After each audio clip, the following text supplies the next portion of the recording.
Hello students, welcome to my YouTube channel mathematics with the girl. Students, मैं आज आपको बताऊंगी 10x का इंटीग्रेशन कैसे करते हैं। ठीक है, क्या होता है इंटीग्रेशन 10x का। देखो, सबसे पहले 10x को बदलो sin x और cos x में। sin x cos x से मैंने आपको बताया हुआ है, इंटीग्रेशन ईजी हो जाते हैं। ठीक है, तो 10x का फॉर्मूला क्या होता है।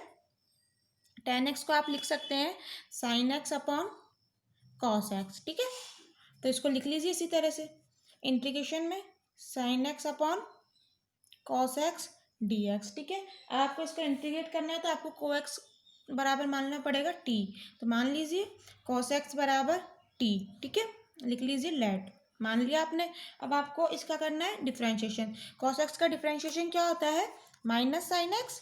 ठीक है, और x का डिफ्रेंशिएशन क्या हो जाएगा, dx is equal to t का क्या होगा, dt। ठीक है, तो sine x D x is equal to क्या आ गया, माइनस डी टी। ठीक है, अब देखो यहाँ पर क्या है, साइन एक्स डी एक्स, तो इसकी जगह आप क्या लिख देंगे, माइनस डी टी। तो लिख लीजिए integration minus D T upon cos x की जगह क्या लिखेंगे आप, टी। टी, ठीक है, माइनस इंटीग्रेशन से बाहर आ जाएगा, माइनस इंटीग्रेशन से बाहर आ गया -1। ठीक है, इंटीग्रेशन किसका करना है आपको, 1/t dt। मैंने आपको बताया हुआ है 1/x क्या होता है इसका इंटीग्रेशन, log x। ठीक है, मैंने आपको पहले फॉर्मूलाज में बताया था। तो इसका इंटीग्रेशन क्या हो जाएगा, -1 log t plus constant of integration c।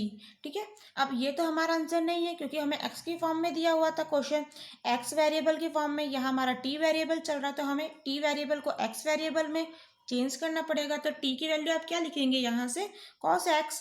तो क्या आ जाएगा, माइनस बाहर चल ही रहा है, लोग t की वैल्यू रख दीजिए cos x plus constant of integration c। ये हो गया हमारा आंसर।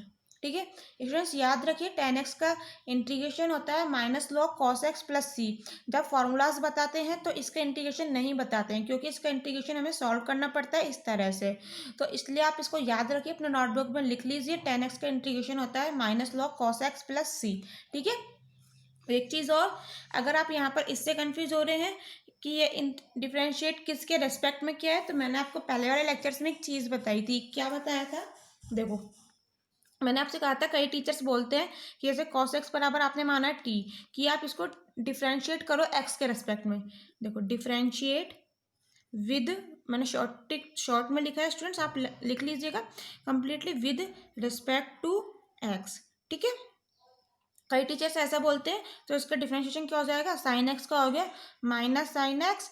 ठीक है, और टी का क्या होगा, D T by D x, और डी एक्स को कर देंगे हम मल्टीप्लाई, कि minus sine x D x is equal to आ गया डी टी। ये बिल्कुल यही चीज़ मैं मना नहीं कर रही, बट ये तरीका गलत है। ऐसे कोई डी एक्स मल्टीप्लाई नहीं होता है जैसे यहाँ करा है। ये टीचर्स कई बताते हैं, वो गलत बताते हैं। हकीकत में क्या होता है स्टूडेंट्स, जैसे आपने माना है cos x बराबर t। ठीक है, तो आप इसको किसी के रेस्पेक्ट में नहीं कर सकते। यहाँ पर तो देखो x का फंक्शन है, यहाँ t का फंक्शन है, तो आप ऐसे कैसे करोगे कि x के रेस्पेक्ट में कर रहे हो फिर मल्टीप्लाई कर दोगे। ये d बाई डी एक्स जो आप ये लिखते हो ना, d बाई डी एक्स, ये कंप्लीट एक ऑपरेटर है, डिफ्रेंशिएशन ऑपरेटर है एक, जिसको जो आप किस पे अप्लाई कर रहे हो, t पे। ठीक है, कि यहाँ हम t के रेस्पेक्ट, सॉरी टी को एक्स के रेस्पेक्ट में डिफ्रेंशिएट कर रहे हो। आपको इस ऑपरेटर को आपने तो अलग अलग कर दिया, कि डी को अलग इसके साथ भेज दिया, डी एक्स को अलग भेज दिया। ऐसा नहीं कर सकते भाई, ये कंप्लीट एक ऑपरेटर है, डिफ्रेंशिएट ऑपरेटर। तो क्या करते हैं हम यहाँ पर, cos x का आपको डिफ्रेंशिएशन करना है। पहले आप कर रहे हो cos का, तो cos का डिफ्रेंशिएशन क्या होता है, माइनस साइन एक्स। अब आपने करना है x का डिफ्रेंशिएशन, तो x का डिफ्रेंशिएशन क्या होगा, dx। ठीक है, इज इक्वल टू, अब यहाँ t का डिफ्रेंशिएशन करना है, तो t का डिफ्रेंशिएशन क्या हो जाएगा, dt।